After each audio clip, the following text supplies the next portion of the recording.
the state of everybody's endocannabinoid system, you're all biologically unique because of your genetics, because of your environment that you grew up in, the environment that you're in right now, all affects, what we're expressing genetically. And so that's where I see it coming down to this fine-tuning is you as an individual.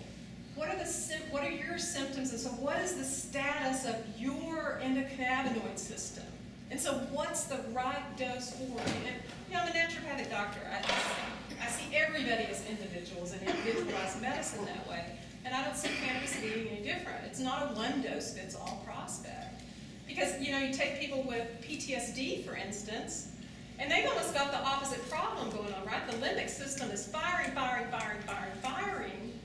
And who knows if there's any cannabinoid receptor left because it's like worn out, It's like tried to do the job and it's just not functioning anymore. And maybe the antagonist dose is we don't have all the pharmacology figured out, but it seems to be high dose for those people that have this certain pathway overfiring. So that goes for the whole autistic spectrum disorder, OCD, and then the PTSD. So those may be the high dose people, but Ethan Russo was the one who sort of coined the term endocannabinoid deficiency.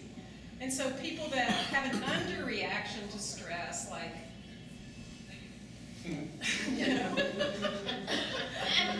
let's give them a little agonist. They're stressed. You can't even get them to have any emotion because they're depressed. Their endocannabinoid system is part of that. Would you mind giving a quick refresher on just exactly what is the endocannabinoid system and why it's there, why it's important, and why it will... Well, there's no quick answer to that. But what I'll tell you is that it's a complete biochemical system in our body. And we know that because there are receptors, there are ligands, there are enzymes that make the ligands, and there are enzymes that degrade the ligands. So the natural endocannabinoids that we make, the most well-known one is arachidonyl ethanolamine, and we call it AEA, but the common name is anandamide, which is the Sanskrit word for bliss. So we know in animal studies, if you give high doses of AEA to animals, they behave the same as if you gave them THC. So our body, this is the same way with the opiate system. This is how we figured out the opiate system, right? Here's heroin. It's acting on the body. Oh, there's a protein. Well, our body must make something that binds to that protein. And oh, we have an endogenous opiate system. So it was sort of the, history repeating itself. Candace Pert, and you give her the glory, she discovered that receptor for the opiate system. And then Raphael Mechoulam was the one who discovered the CB1 receptor, and isolated THC is the compound binding it. And then in the 90s, AEA was discovered, and then a second compound, 2AG. So there's two primary endocannabinoids. So we can have under and over function of, just like any other system in our body that could be under or over functioning. And so this plant can bring it back into balance, but which way is your system? Is it over function? Is it under function? And so how do you support it? I just wanted to say that anyone who wants to learn, I am a layman, I don't even profess to understand it all, but anyone who's not familiar with O'Shaughnessy's? Yeah, and I'm so upset that I didn't get some copies of O'Shaughnessy. You can spread them. To bring today. O'Shaughnessy's is one of the, I can't even explain it. Well, I'm going to San Francisco on Thursday, and I'm going to see Fred, and I'm going to try to bring a bunch back. Because they don't mark down where I descend for them. It's a newspaper, it comes out twice a year, and it's the most comprehensive medical documentation of anything you could even, under the sun, CBD especially, but how the endocannabinoid system works, and it's done in a pretty understandable way. Fred is a great. Have to take a. He was the editor of the school newspaper at Berkeley back in the 60s. And Fred gets this out kind of whenever he can, but he tries to get it out twice a year. But he really is a good writer. He'll go to like the International Cannabinoid Research Society, and he'll take that information and distill it into understandable terms.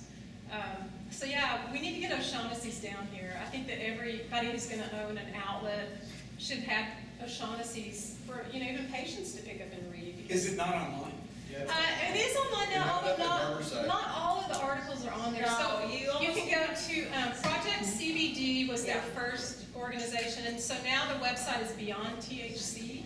And so O'Shaughnessy's have seen, but it's not. It's so big, it's not all online yet. I don't know if Fred intends to get all the articles on there or not, but it's great. It's like almost 70 pages. Hey Michelle, I had a question for you. You're totally on the cutting edge of all this research, but I just wanted to ask you to think like into the future, which no one really can do, but put a crystal ball in front of yourself for a minute and think about like, you know, when cannabis is now illegal for adults to choose as a safe alternative for alcohol, and a lot of the medical applications we're talking about right now won't be very meaningful to them. So what kind of, you know, strategies could the community start thinking about for, you know, I mean, are we including alcoholics, the equivalent of alcoholics with these recreational users that are using lots of THC, or are we creating the equivalent of cigarette, you know, addicts with, you know, these users, adult users of THC, or is THC different? Is it different than alcohol and tobacco and nicotine? And it's you know, these heavy users of THC won't be, you know, maybe experiencing the same sort of alcoholism and cigarette users are experiencing 30, 40 years later after heavy use. And I mean, it's a question we haven't seen yet. There's, you know, I think longitudinal studies of Rastafarians and things like that. But I think that these questions need to be asked because this is the direction that our society is going in. And, you know, you're at the cutting edge of 2013, but what's the cutting edge of 2020?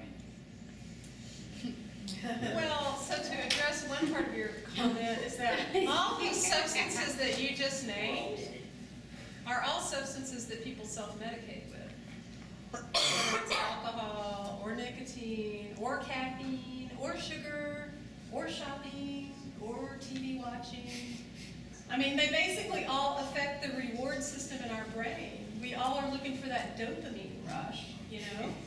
So to me, my vision is let's heal the freaking planet so that people don't grow up traumatized in their families, in their communities, in their societies, so that their dopamine system develops properly and they don't have to have these substances to feel like a normal freaking human being, you know? So that's my vision, is that we heal the planet. And, you know, I think we have a natural drive to want to alter consciousness. It's a normal, natural drive, and there's nothing wrong with it. And, you know, we want to legislate against it, and we want to put people in jail for doing it, and we want to call them crazy for doing it, and we want to put them down and stomp on them. But everybody does it. You know, even the people that want to put people in prison are doing it one way or another. They're altering their consciousness. So they're either drinking, they're a closet drinker, you know, they're drinking 8 cups of coffee a day, they're addicted to soap operas. I mean, you know, everybody, we all have our own addictions. So how do we heal our minds and our bodies? That's my big vision. I think to have safe access to a plant that can provide, you know, a really nice, reasonable alternative experience doesn't negate the medical utility of the plant. And I think that people who want to use it are still using it medically, whether they realize it or not. Even if they think they're using it recreationally. So basil tastes good, but also gives you medicinal properties too. Exactly. Yeah. Yeah. So yeah, all plants for all people, and you know the dangerous, nasty, toxic ones. Let's phase them out. Let's replace everything with something better. You know, for all of humanity. And I think that cannabis is the leading edge of doing that, because I see people discovering cannabis, and then they find out that there's other plants that are really safe and effective as medicines. So that's why I call it the gateway herb. This is the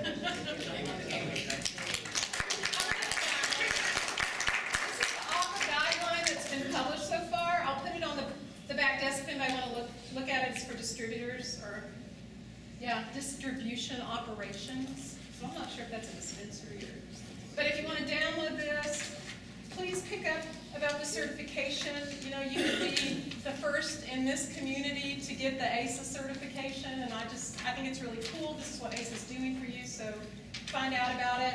And if you are interested in growing CBD-rich medicine, I can put you in touch with 2 growers who have plant varieties that have no THC in them whatsoever.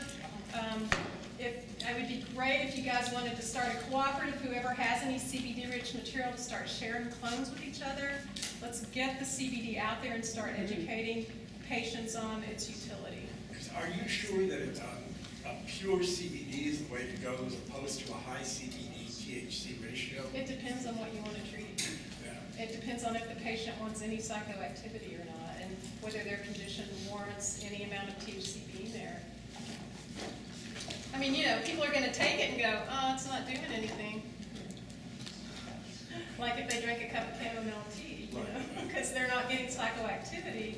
But talk to people with anxiety who take CBD and they'll tell you it's doing something. Big round of applause for Dr. Sexton.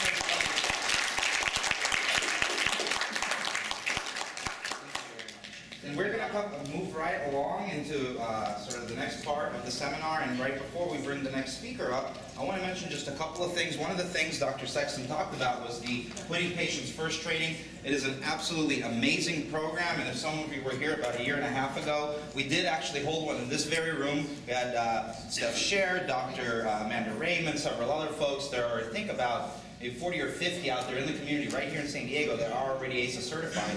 And we are working on holding another Putting Patients First certification program here in San Diego. So make sure you keep an eye out for that information on our website. And I want to also remind everybody that next Tuesday at the La Jolla Brew House, 6:30 p.m. to 9, is the monthly chapter meeting. I hope to see all of you there. It is really an important part of sort of what we do, is getting those meetings together, making sure that we network with each other, find out the latest things going on in the community.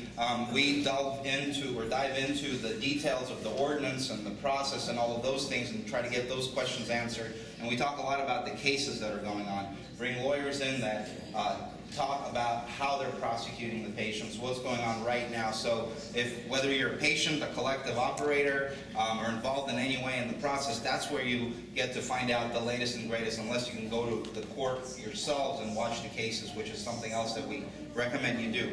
And another thing I want to bring up that's really important is that we would not have been able to put this seminar on, we would not have been able to do any of the things that we do if it wasn't for the volunteers that run this chapter, the 11 board members of San Diego ASA that drive and help coordinate and organize everything that happens. And especially for this event, I want to acknowledge a few folks. Heidi, who's sitting over there at the table, she helped develop all of our graphic design material.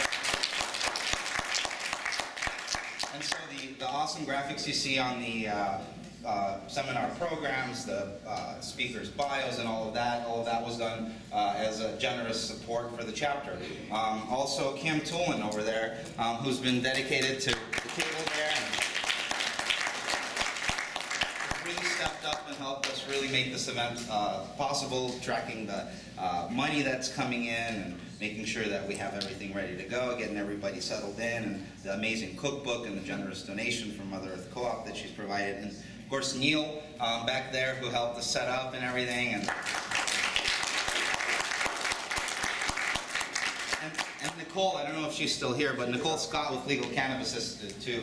She really helped out with the event. And if it wasn't for the volunteers and for the other folks, like the speakers that are here, like folks from Farm Labs, and all the other awesome groups in town, and all of you who came in and contributed, we would not have been able to raise the $1,000 that we raised today. By the way, that's how much we raised. So.